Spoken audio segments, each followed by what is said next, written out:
record it. Okie dokie. All right.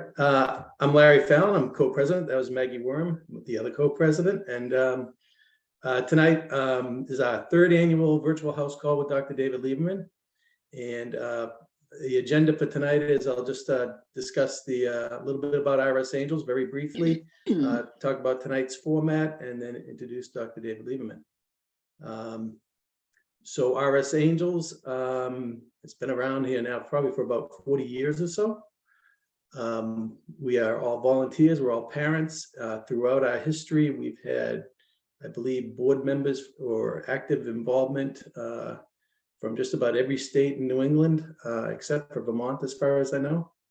But we've had board members from Maine, from Rhode Island, all across Massachusetts. Let's see what we do. We try to support all those families in New England through services, resources, awareness, raise awareness. We have educational programs, kind of like tonight. Maggie's great at putting together other communication programs. We have a scholarship fund. We do several family events, an angel fund for families in need. And we're always looking for new ways that we can support, I guess we'll call our constituents. So we'd encourage you to consider at some point joining the board or joining a committee. Once your younger families get more established, it might be something that you might enjoy, I think. So currently, let's see, we raise funds. We also raise funds for research, and we tend to put all those funds into local research that goes on in the New England area. And we're fortunate to have Worcester and Boston are some of the key centers. I think it was 20 years ago, we had Daniela Torpeo come out and speak about the IGF-1 treatment of the mice models at MIT. And we proceeded to fund one of the labs there that did the mouse model work. And that has since evolved into the drug that just received FDA approval.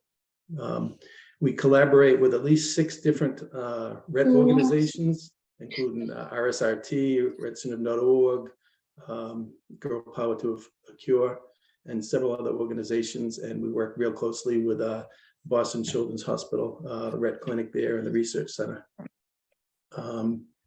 Current events coming up right now, we have the Boston Marathon, which is our big fundraiser. We've raised almost $1 million over the past, I'll say, 10 years. We have a group that gathers at mile 16, and everyone is invited to that. We have Arcadia Pharmaceuticals is going to come in and join us there. We have a Disney immersion show, which we had a limited number of tickets, and that's sold out right now. That's also in April. And then we're looking to get a second presentation with Leo Sarkisian from the ARC, also in April. And then we have several events scheduled, planned right now throughout the summer at different locations in New England, family events, including one, the Worcester Red Sox, a day event, child-friendly event there. So I think that's it as far as Rett Syndrome Angels. Tonight's format, as mentioned previously, is going to be recorded. If needed, I guess we'd have to mute. A lot of times we get a lot of active children in the background. As we all know, Rett syndrome families can have a little bit of noise in the background. But so far it's pretty quiet. And then if you have any questions, please submit them through the chat. We'll probably take questions midway through Dr. Lieberman's presentation and then again at the end. So I guess and as far as our honored guest, Dr. Lieberman, I tried to do a little bit of research to, maybe I'd find something I don't know about Dr. Lieberman. And what I found out is that there are a lot of Dr. David Liebermans out there. The first one I found, there was an author and a pioneer in the field of human behavior and interpersonal relationships, and he's not with us tonight. We have David M. Lieberman. He's a specialist in facial plastic surgery and hair restoration. I now have an appointment with him in a couple months. Another David H. Lieberman, endocrinology, diabetes, and there are other Dr. David Liebermans in Arizona, Illinois, and Oregon. So it's quite a popular name for a doctor, I guess. But we are fortunate to have with us tonight a child neurologist from Boston Children's Hospital. He got his degree, his doctorate, and his medical degrees from the neuroscience department in Stanford, which is obviously why we can hold this on a Thursday night when the NCAA tournament is going on, because Stanford was nowhere near making the NCAA.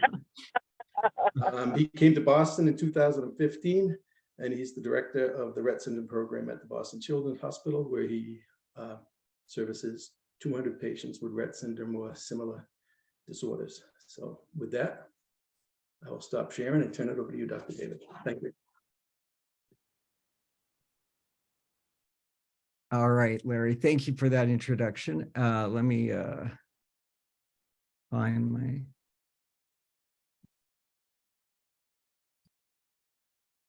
Hold on a second. Sorry to interrupt you, Dr. Lieberman. Irene, could you please email the link to Renee Supernaut? She didn't get it either.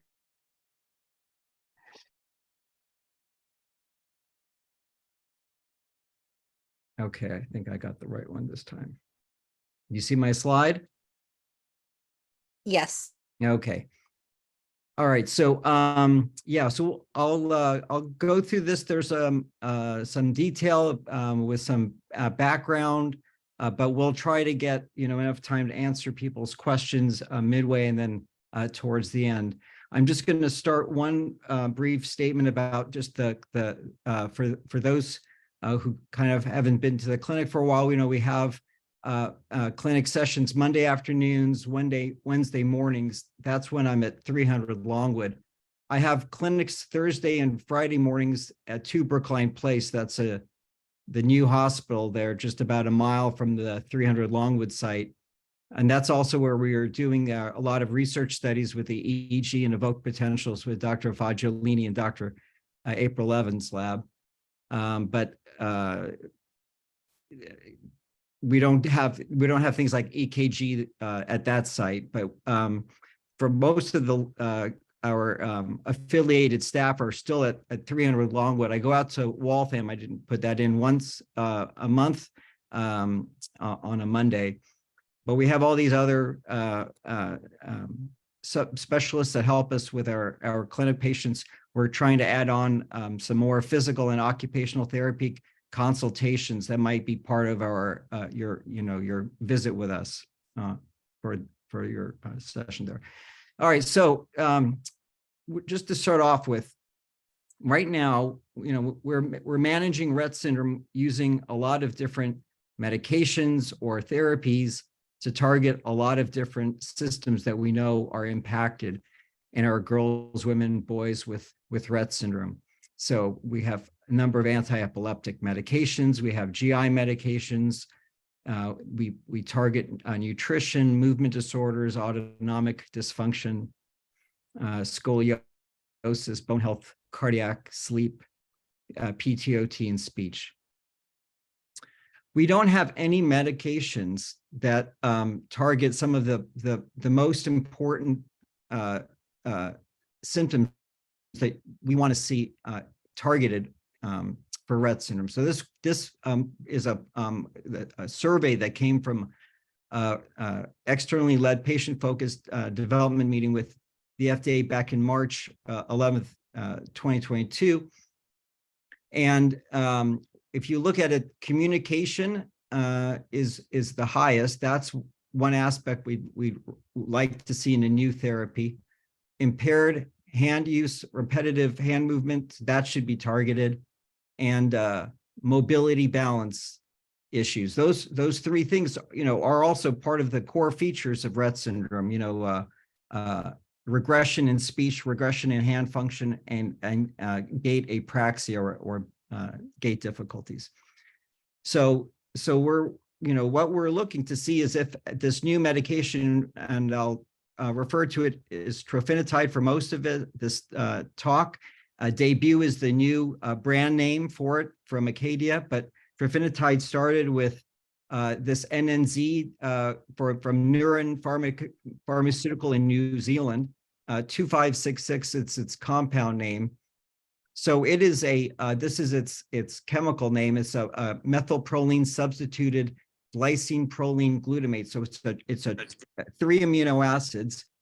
It's the N-terminal cleavage product of this insulin-like growth factor 1 or IGF-1. So here, I don't know if you can see my mouse, but there's the full IGF-1 molecule, and the GPE, that stands for glycine proline glutamate. That's just this little fragment at the end.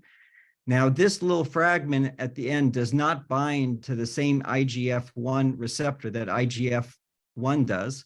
It has some separate actions from IGF-1. The interest in this molecule came from partly that we know that in Rett syndrome, MECP2 controls the function of brain-derived neurotrophic factor, or BDNF, and BDNF levels are low, and IGF-1 substitutes for some of the same functions that BDNF does. And you can get IGF-1 into the brain much easier than you can BDNF. And when they found that this product, you could take it orally, IGF-1, for those who were in the IGF-1 trial, it had to be injected, but IGF-1 has functions that are important for potentially helping Rett syndrome. So it helps synaptic function, it restores synaptic structure. I'll show some slides from the animal model in a second. It reduces some pro-inflammatory cytokines and reduces numbers of reactive microglia, reduces vascular damage and improves vascular remodeling. It actually might increase the amount of IGF-1 in brain, so that's a potential mechanism. And then I'm going to go through this as from Daniel Tropea's work from 2009 in the animal model. I'll show you all of these different functions that it impaired. But originally, the work for trofinetide was done in a number of different disorders. So it was used in traumatic brain injury, in animal models of stroke. And here's a picture of what happens when you look at some brain damage. This is done in rats who have hypoxia ischemia. So that's cutting off oxygen and blood supply to the brain. And then looking to see after you cause the injury, if you give them the trofinetide, the GPE molecule, you see that there's less damage. So this is in the white bars, there's less damage than there was if you just gave them the vehicle, the control solution. Trofinetide this is its use in stroke, that it shows some neuroprotection. In traumatic brain injury, this compound works by PPBI is penetrating ballistic like brain injury, and it works through immunomodulators. It's been used in this trofinetide has been used in Fragile X. So it's this is a molecule that has widespread function, but it may not actually target a Rett specific pathway. But what they did, this was Danielle Tropea and Morgan Crosseur's work back in 2009, using the male MECP2 knockout mouse. So that's the animal model for Rett syndrome that's been used in a number of labs. And the knockout mouse is shown here in this line that shows that this is how long they live. So the average lifespan here is about 50 days. But if you treat them with trofinetide, that's the T, they live like 70, 80, 100 days. So that's an improvement. The locomotor function, just seeing how quickly they're moving across a kind of a platform.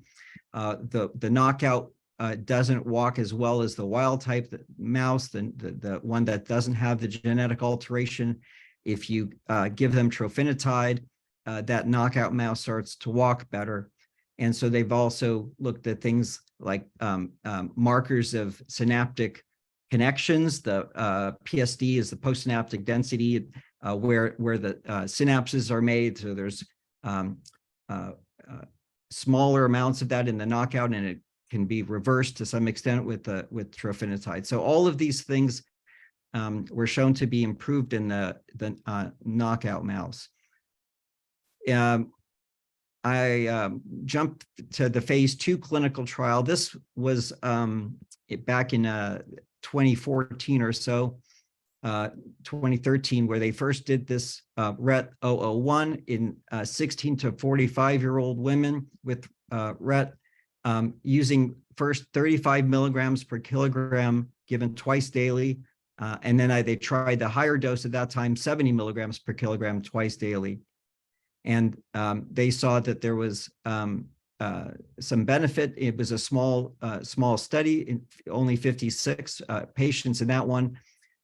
This Rett 002 we were involved in starting in 2016. There were 82 pediatric and adolescent patients. These are age 5 to 15 years. Now we used 50 milligrams per kilogram versus 100 milligrams per kilogram, and now all the way up to 200 milligrams per kilogram twice daily. And at this highest dose, when you compared it to placebo, there was already some signs that there was a statistically significant difference on two measures. And I'll show you these measures, the Rett Syndrome Behavior Questionnaire and the Clinical Global Impression Scale of Improvement. I'll show you those in later slides. But this is just the background for what we were doing now with the phase 3 clinical trial that we were a part of. So the phase 3 trial is the Lavender trial. It was a 12-week treatment, 187 girls and young women, 5 to 20 years, randomized, given Trofinetide, either the 200 milligram per kilogram twice daily dose or placebo. And the two outcomes are the Rett Syndrome Behavior Questionnaire. That's completed by the caregiver. The Clinical Global Impression Scale of Improvement is completed by the clinician. Along with this, the Lavender trial, there was an open label Lilac extension study that's just now getting completed. And then subsequent to that, we started an open label Trofinetide study in girls 2 to 5 years of age. And that's called the Daffodil study. So I'm not going to show as much from that. That's getting presented at the Child Neurology meeting and the American Academy of Neurology meetings coming up. But so the Rett Syndrome Behavior Questionnaires, the RSBQ, there's 45 items. It covers 8 general areas. These are the 8 areas: general mood, breathing, hand behaviors, repetitive face movements, body rocking, and expressionless face, nighttime behavior, fear, anxiety, walking, standing. There's not really communication, isn't really part of this measure. This, I got to say, the measure was first, this RSBQ scale was first developed by researchers who wanted to say, if we went to a group home of women who had intellectual disability, how would we distinguish those who had Rett syndrome versus those who had some other disorder, or it could be genetic or not? Just what are some of the characteristics of Rett? And by completing the 45 item, they felt like they could make a very good assessment of whether that individual had Rett or not. There is a score that's these symptoms are not true. You get a 0, sometimes true, a 1, or often true, a 2. So if you have a lot of very frequent Rett-like behaviors, it's considered more severe than if you have fewer of those measures or they don't happen as often. And my understanding, at some point, the FDA decided that they will use this as an outcome measure for clinical trials, even though it was really never designed to be an outcome measure for a clinical trial. But I'm just going to show you, these are just some questions from the first 13, just to see, how you would fill these out. A lack of noise, a change in your environment. I mean, look at me. There's a lot of questions that have to do with like expressionless face, or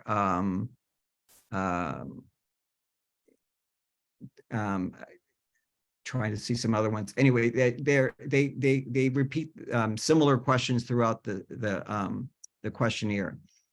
The CGI, the Clinical Global Impression of Improvement, is a 7-point Likert scale. So where 4 is, which is in the middle, says there's no change. So this is over a period of a couple of weeks. You might say, okay, I'm seeing this patient after they've been on the drug.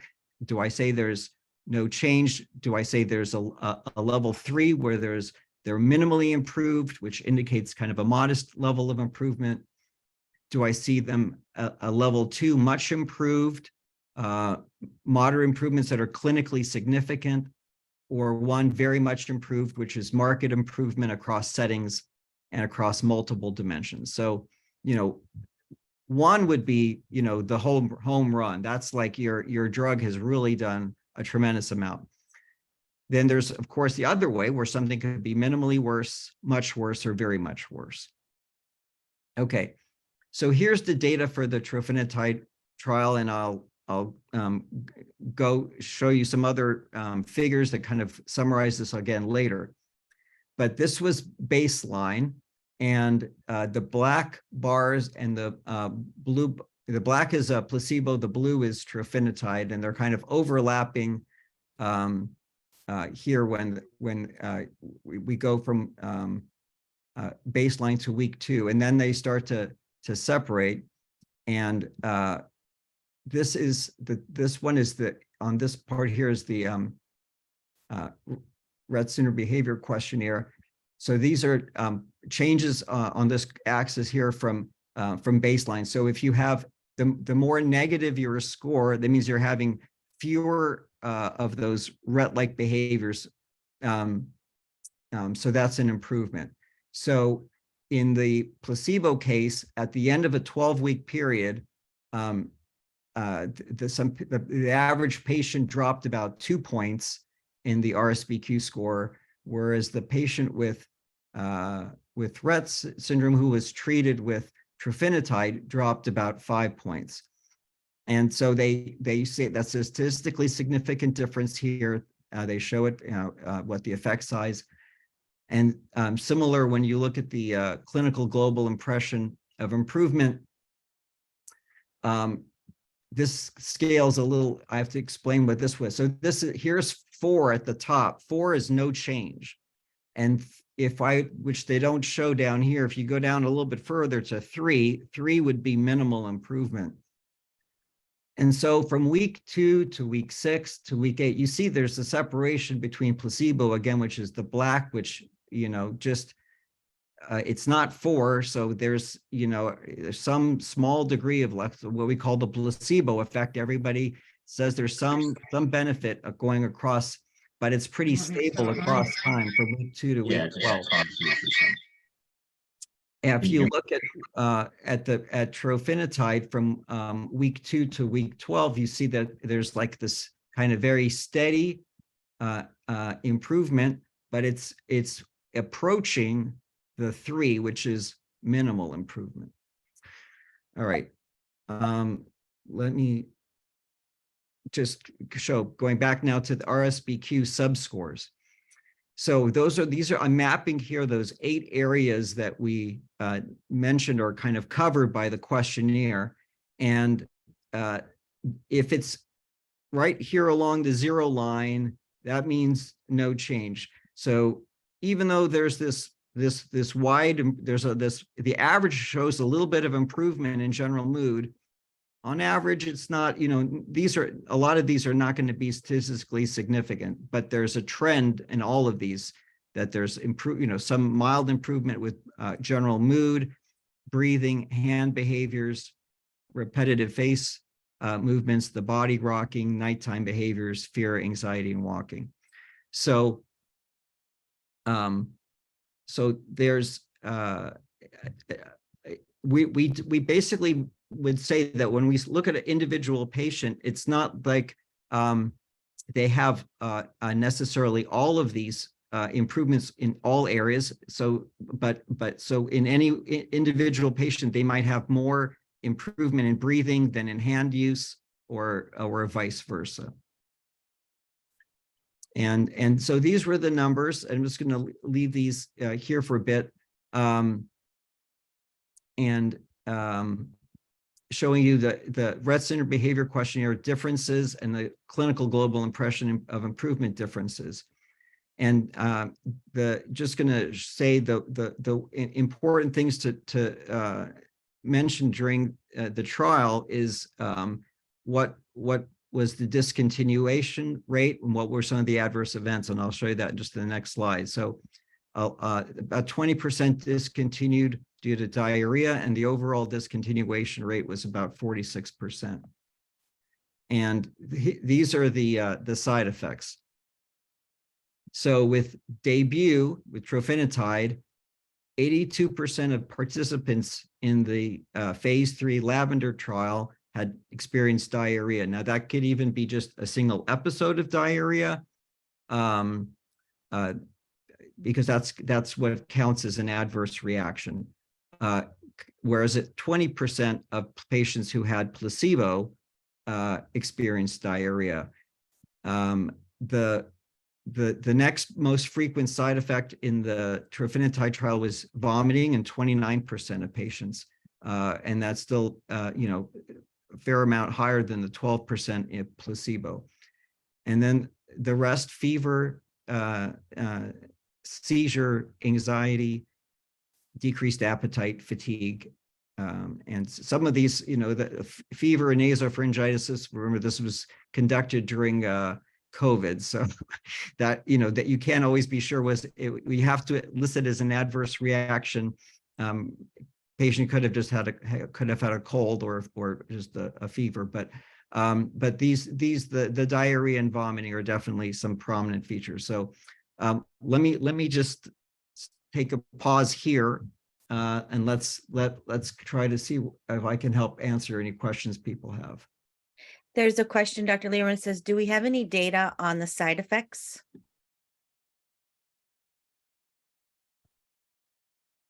Right, so that question probably came up before this slide. So Yeah, it came just before that.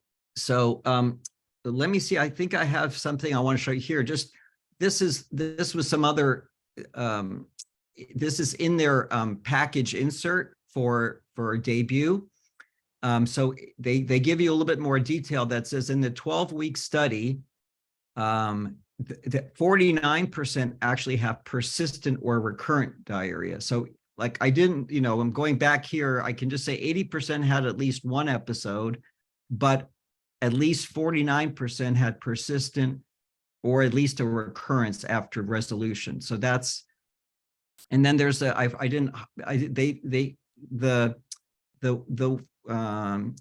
decreased appetite they list as 8% here, but I don't know, they don't list weight loss. So here they make no warning and precaution. Weight loss in the 12-week study, 12% experienced weight loss greater than 7% from baseline compared to 4% of patients who got placebo. So I don't know why that one's for some reason didn't make that other slide here. Of course, the decreased appetite could be, could be the culprit, but still, those are some other side effects. What was the other question? What other questions? Is it typical for 45% of patients to drop out of a study? That's a good question. I haven't, been involved in all that many studies. I would think there would be overall a lower dropout rate, maybe 20 or 30%, I would imagine. But I think that's a reasonable question to ask. That's all that's in the chat for now, Dr. Okay. All right. So I will continue. Oh, sorry. Okay. One more. Sorry, one more. Is there any data on side effects for candidates who were given the drug orally versus through a G tube or tube? I mean. Yeah, that I don't think they distinguish that. I will bring up a point about orally versus G-tube in another slide coming up, but I think I don't think that they saw differences, or at least they didn't post any differences between that. Okay, so this was information that just kind of came out literally in the days just before the FDA announced their decision, because as we participated in this LILAC. So an open label means, the first part of the trial, the Lavender part is double blind, which means as the clinician, I don't know whether the participant is getting drug or placebo, and the participant doesn't know if they're getting drug or placebo. In the open label part, we all know that it's drug, and we understand, from this point on, you're getting drug. So for those who participated in the double blind portion, they were allow the option to continue on with this open label, and that was for 40 weeks. And it was the same measures, the RSBQ and the CGI. And so at the end of the 12 weeks, these were the numbers, minus 5.1, minus 1.7 in the placebo.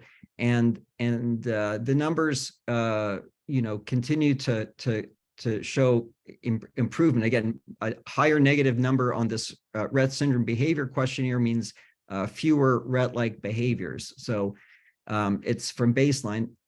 Now, what's a little bit harder to judge from this point is, at this point, this was, in a sense, more objective, because we didn't know if they're getting drug or placebo. Now, these marks, this group of patients who were getting trofinetide continued on to trofinetide. That was their number.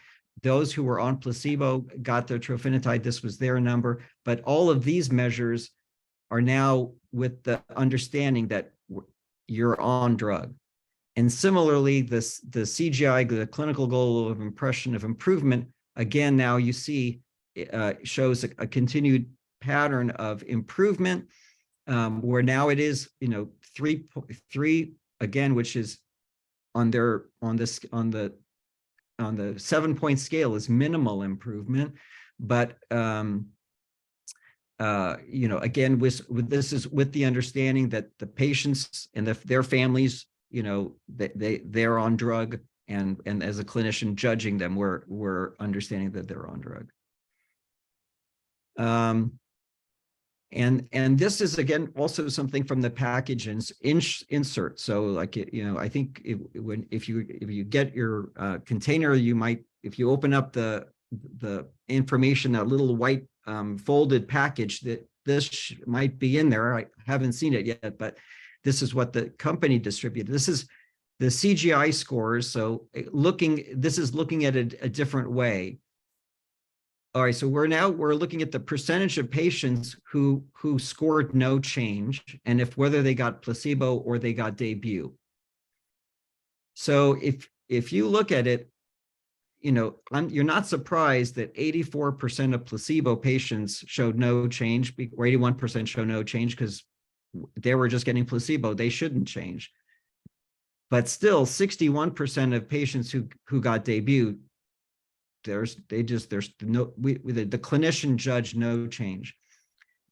24.7% show minimal improvement, and this group here much improved, 13% versus 4.7%. Now, I don't know if this would have been statistically significant, because there's only 77 patients in one group and 86 in the other. But one way to look at the use of this would be, if you could be one of the ones who showed much improvement and you didn't have diarrhea, then this is a great drug for you. The question is how is this going to work for us in the real world? And this is how it's going to come. This big bottle. I guess it's a 450 ml bottle. I think that they will ship it directly to the home. It's going to be through a central pharmacy, a central distributor. So it doesn't have to be me who writes the prescription. I think as a FDA approved drug, any physician can write for the prescription, send it into the central pharmacy, and they will distribute it once it's approved by insurance. One other thing to show, these are big bottles. I think it's like a strawberry flavored solution. But to get the amount, that 200 milligrams per kilogram, this is the recommended dosage by volume. So, it's 1 kilo is 2.2 pounds. So you can, estimate what your daughter or son's weight would be, and try to estimate, the volume that they would get twice daily if it's, so at this point, I would say for those who have a G tube, this is going to be a lot easier to get in than to try to take it by mouth. I mean, if I think of volumes of medication that I would prescribe, 15 or 20 mils is a pretty good amount already for if I'm prescribing an anticonvulsive. So I think it's going to be a little hard to get 50 or 60 mils into someone on a twice daily basis. I had mentioned to the company at the beginning. I said this is a really very dilute solution. I mean, it's a lot to take in, and I think it can be hard to get all of that volume in. So anyway, this is the Acadia Connect is going to be the way we're going to work with the company to get, they're going to help with insurance. They're going to help with filling the prescription. They're also going to be serving as a support team. They're going to have nurse coordinators. As far as I understand, we're going to kind of to help with the the diarrhea, for example. One thing that we learned during the trial is all of our girls and I shouldn't say all, but a large number of girls, women, and boys with Rett have constipation. And so they're already on stool softeners and stimulant laxatives, maybe at baseline. So in anticipation of starting this, we would stop those laxatives so that you're not really, throwing the system into the diarrhea realm, and then trying to control it with things like psyllium husk and Imodium, and in the trials, I don't know if like you said, I know 50% showed some recurrence, but yet so that means at least 50% had more transient diarrhea. I just wanted to let you know, I didn't do this by any means by myself. We did this as a team. Shelley Coughlin, Claire, Grace, Aislinn, Lindsay, Michelle were tremendous partners in doing these trials with us.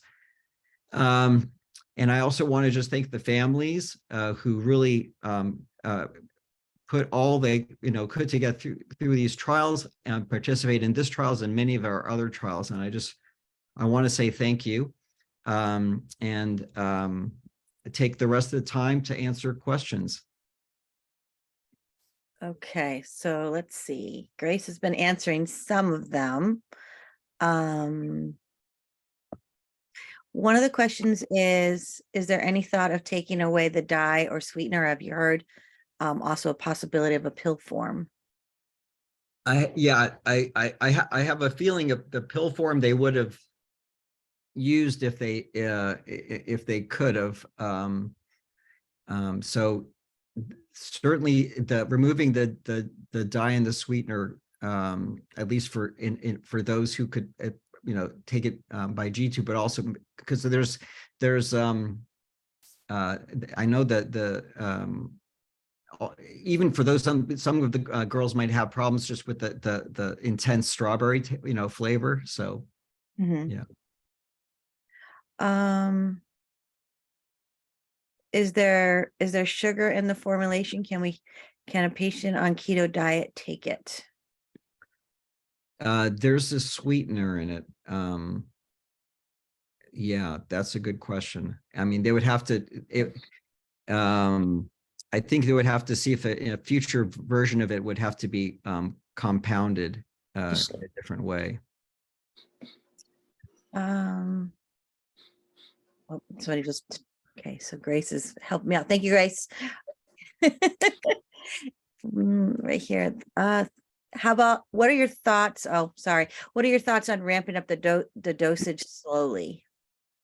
Yeah, that's what I plan to do. In the trial, we had a preset way we would have to do it, but in the real world, we don't have to get to the end point, right away. I think there's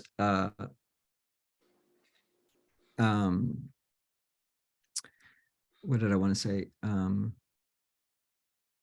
No, sorry. He'll come back to you. Yeah. Gotta love the older age. Doctor, another question is, Dr. Glass at the Houston phase 2 clinical trials told us that Neuron would provide this drug free for the participants since we got no expense reimbursement at all for the participation. Do you know if this still holds true? For the phase 2, well, I think they're going to try to see if I would imagine that have it approved by insurance, because I don't think they've made a statement, at least that I've heard, about the phase 2 participants. But if that's what they heard, so I mean, I would definitely say if there's a problem with the insurance, then that's what I would try to come back to them and bring up that point. So. Okay. The trial results showed minimal improvement. Is this drug worth taking based on those results? And I see Grace put it's like a personal decision, but what do you? Yeah. So right. I mean, it's there's a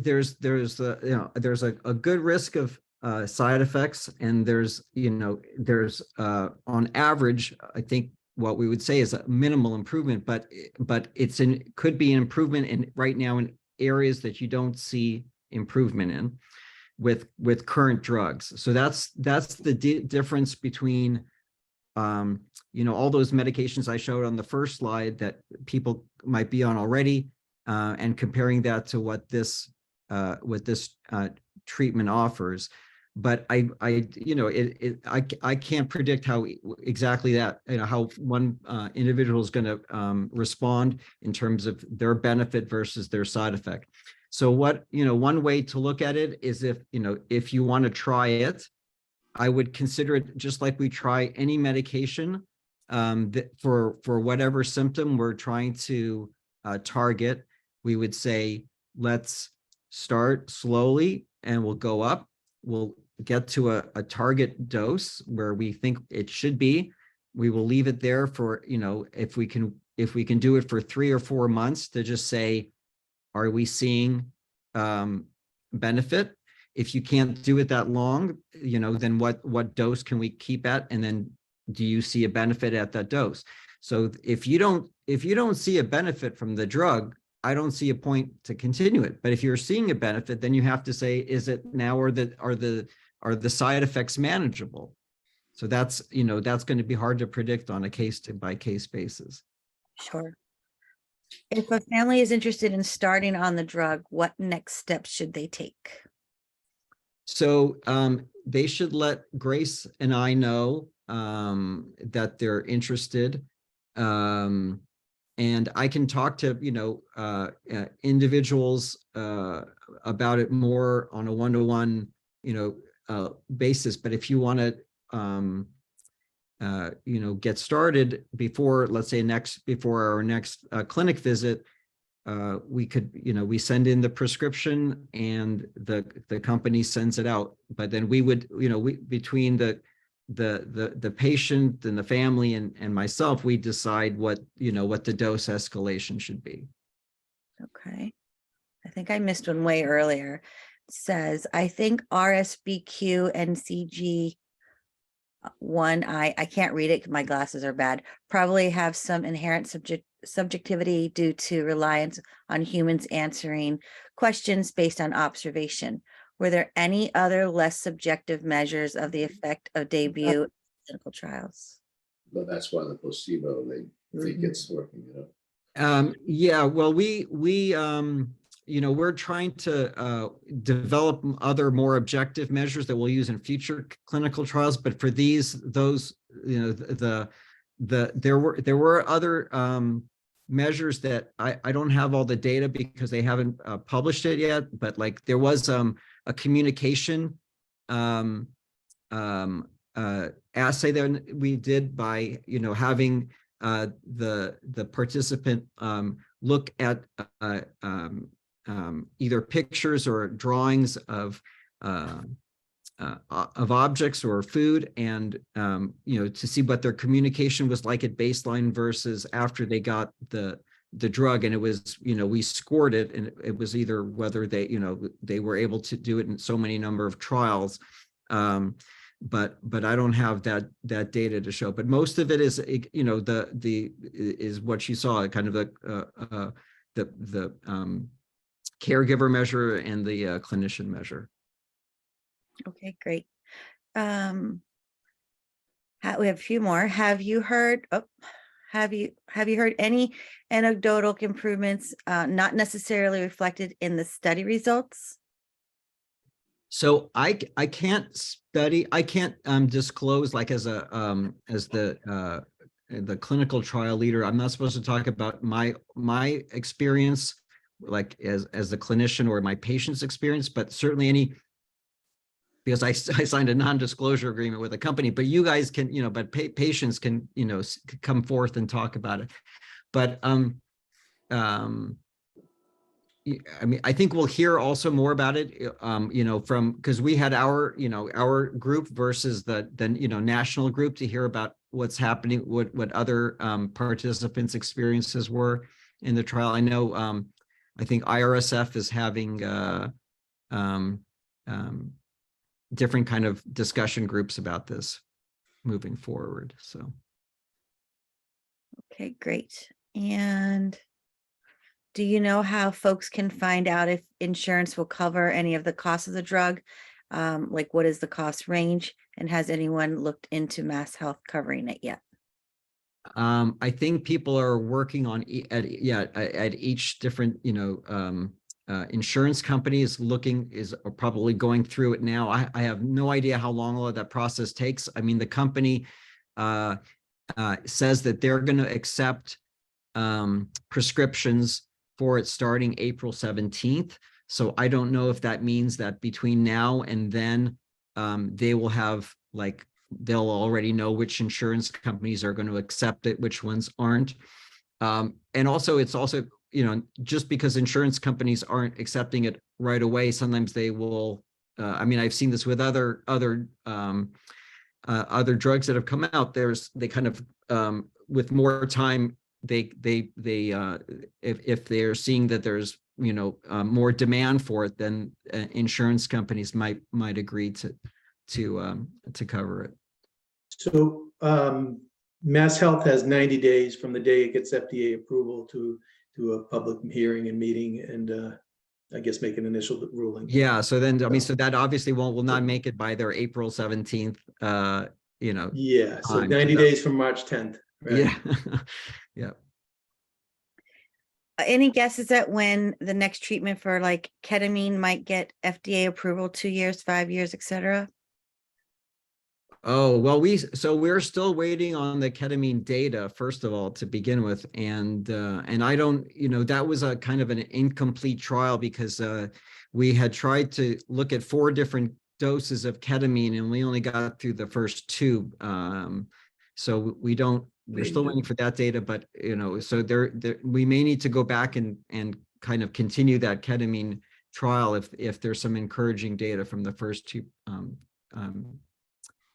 drug levels. So, but we're a ways off from that. But it's ketamine, is already is FDA approved for another, which is another indication, which is like for depression. There's intranasal ketamine that's approved for that. So sometimes approval for a different function might make it easier that way. Okay, good information. Let me get down here to the bottom. Was liver toxicity monitored? Acadia mentioned a study has been already completed on this, but did not disclose the results. I think Grace might have answered that. Well, yeah, I mean, I have no access to any non-disclosed data. So whatever, like, they have let everyone know about, that's what I know as well. But yes, we measured it very carefully. And I'm sure they would have to let the FDA know if there was some concern. But I think one reason the FDA accepted the data as it was for this drug was that it seems to be safe, except, even, yes, there's diarrhea, but there's no more serious complication than that. So. I'm going to read this question, and Grace answered. I'm going to read it out loud. So if you want to add to it, because some folks are just on phones. Any info on gene therapy? And Grace said, Neurogene was approved to move forward, but they have not released further information yet. Stay tuned. Yep, that's right. All right. And then another question, which, Grace, you're like a fast typer. Will Dr. Lieberman be part of a gene therapy trial? And she said, Neurogene has not released any information on site locations. Right. Okay. Let's see. I don't know if this is a question. It says, FYI, our daughter got the drug in phase 2, and we cannot remember any negative side effects, but only positive ones. Used both hands, fed herself with a spoon, walked with a with like a toddler holding her one hand, tries to talk syllables, more aware of the things going around, like her surroundings, and she would pick up out of the movie. She'd pick up the movies that she wanted by sounding or pointing to them. Pick out the movies. Yeah. So that's the kind of thing that you would say, on a case by case basis, you'd want to see, like, what is it going to do? So I would say that's a good indication that you would try it, and if that's what you saw, and either there was no diarrhea or the diarrhea was minimal, then that's a good outcome. Right. Yes, it is very exciting. Karen asks, is there any correlation between age and effectiveness? That's a good question. In fact, when I let me go back to. Oh, actually, I don't need to show you this. It's just that one slide where I showed you the very much improved. So I had not seen that before. And so when I saw that slide, I emailed the company and I asked them that. I said, is it based on age or gene mutation, or is it based on like their clinical severity? Are they milder or are they more severe? Are they ambulatory or not? And they said they hadn't really looked into it very much. So it may only because it's too small a number. I mean, it's 7 or 8 participants. That's it. So, that's may not be enough to say what group would really show the greatest improvement. So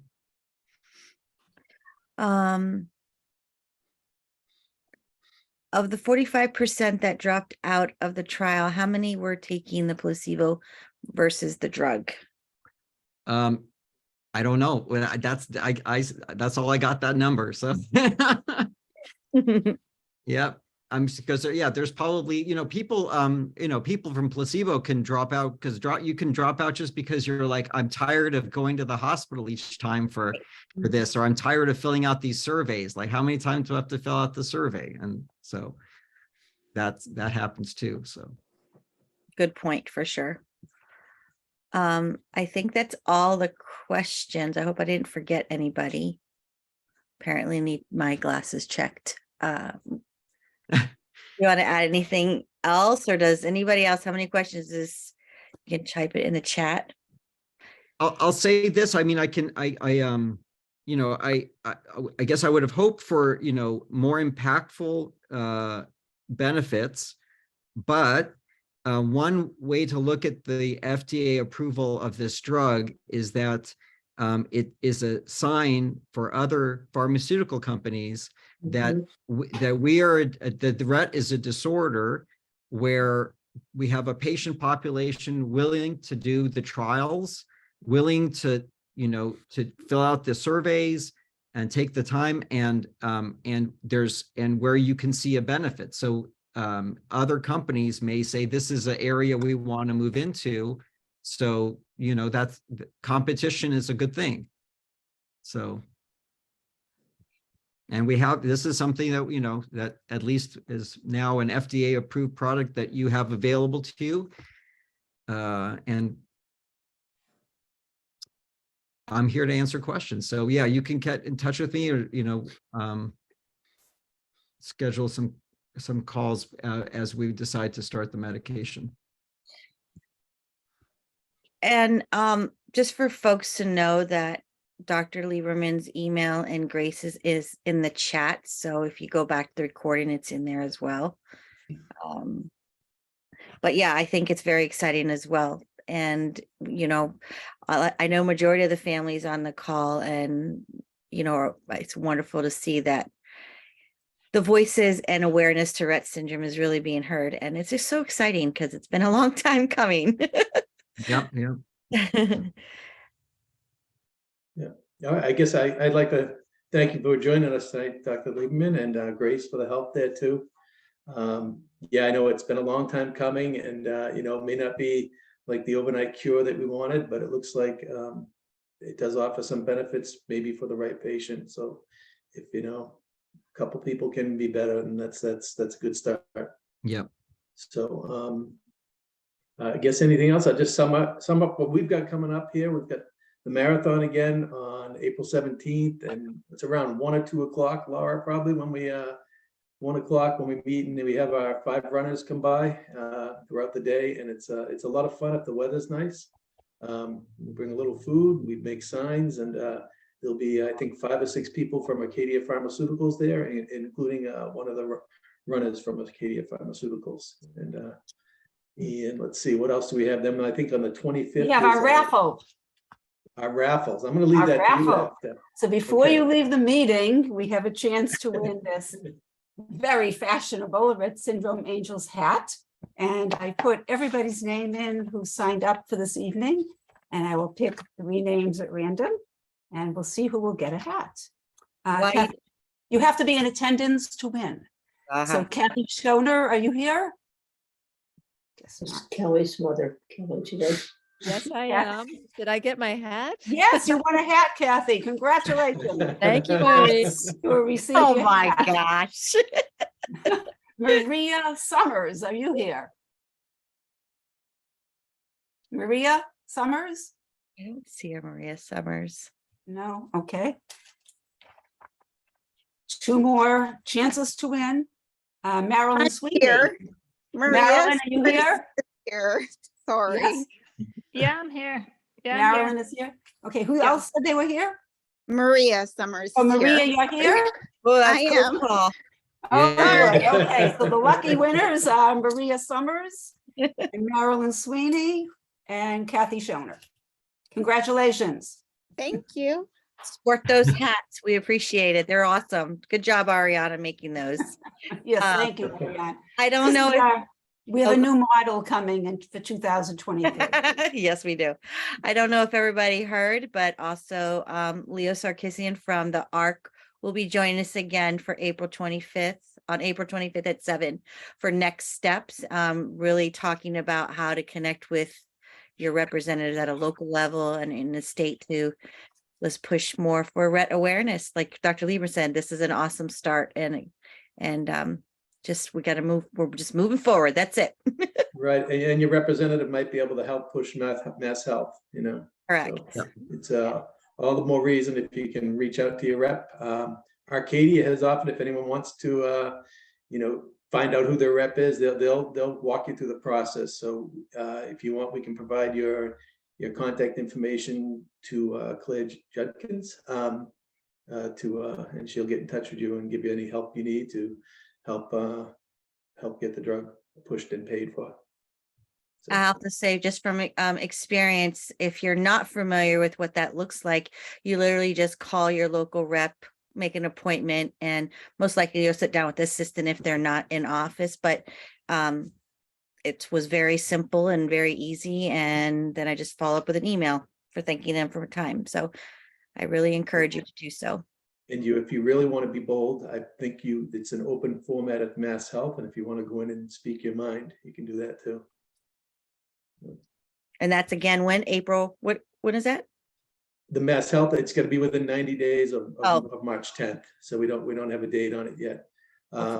And Massachusetts, I mean, some of you probably from other states, a lot of states look to Massachusetts to see what Mass Health does, but then they'll decide how their state will go as far as funding the drug and stuff too. So it's one of the key states that they look for.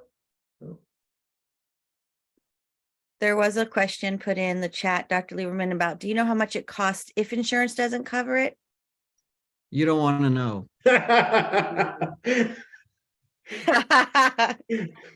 So, I mean, you know, so Rett is a rare disorder. They spend a lot of money to run these trials. It's $375,000 a year average.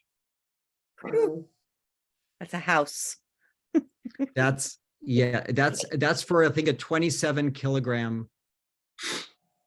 Mm. Yeah, 62 pounds. So if you giving twice that amount, that's twice the cost. So More reason, Karen, to go talk to your rep. It's probably same as my rep. Anything else do we have to share? Larry, Irene, Ariane, Kathy, Laura? No. Dr. Lieberman? no, Most there's of- thank other, you. I mean, there's other drugs I've heard of, they're not coming imminently, but there's talk of trials. So, this is not the last. And there's gene therapy trials. There's already the one Taysha launched in Canada that's ongoing for 18 and older. So, you can always try to find out if they take US participants, but it's definitely a little harder. But Taysha's planning to come to the US, they said. So that's the camera automatically adjusts when we record. There is a question. It says, does the diarrhea side effect fix the constipation then? And then before you answer that, I wanted to share that I do have a list of local representatives that I will post on Facebook and on our website that I got from the ARC, so that can help you out to find out who to contact. I would say that it's a lot of diarrhea if you think of the fact that at baseline we have constipation as the problem. So even when you take away the meds and they're still having the diarrhea. So if one of us were to take it, it would be one of the best anti-constipation medications you could take, probably. So yeah, I think it might be just the way that they have to put the solution. I don't know if it's the actual medication in or just how, yeah. I mean, it's something about I think it's the fact that you're using 200 milligrams per kilogram of this drug. That seems like a high amount, but I think because I don't think they had as much diarrhea in the phase 2 trial that used the lower doses. When patients are going to take this drug, is it recommended for them to come off drugs that they're on, or is this just an additional drug? Only coming off the constipation medications, but I don't know if they're still doing more analysis, but we haven't heard of anything. They knew what medications the trial participants were on during the trial, and so as far as we could tell, there weren't any adverse events related to medications that they were on. But it's one of the things that's difficult because you only have 180 some odd participants, and only half of them are actually getting the trofinetide. So it's really when it starts to expand that we are, do market surveillance, that we kind of learn that, oh, actually, maybe there is a problem, when you try a new drug and you find, oh yeah, there is a drug interaction that we didn't appreciate before. Did they measure at all the seizure reduction or increase for seizures? So again, I'll have to see what happens when they publish it. But they, there were patients who had seizures, as you weren't eliminated from participating in the trial if they had epilepsy, and they did count seizures during the trial. So, but I don't have the answer to that. I would expect that it wasn't any significant improvement. I think otherwise they would have, given us some data about that. Okay, great. And I don't think you answered this, but how soon did the participants see benefits? Within like a few weeks or so, or what was the average? Yeah, I think we started to see on those graphs, like after a few weeks, there was some benefits. The first phase 2 trial that was done in women was not 12 weeks. I think it was maybe even a 4-week trial, and there was already like some differences that they could see. So not statistically, but it's like there was something encouraging there. I think that's somebody's asking about, has anybody visited Senator Bernie Sanders in Vermont, chair of the Senate Help Committee? I don't know if that's more of a family question. Yeah, I'm beyond not my sure. pay grade.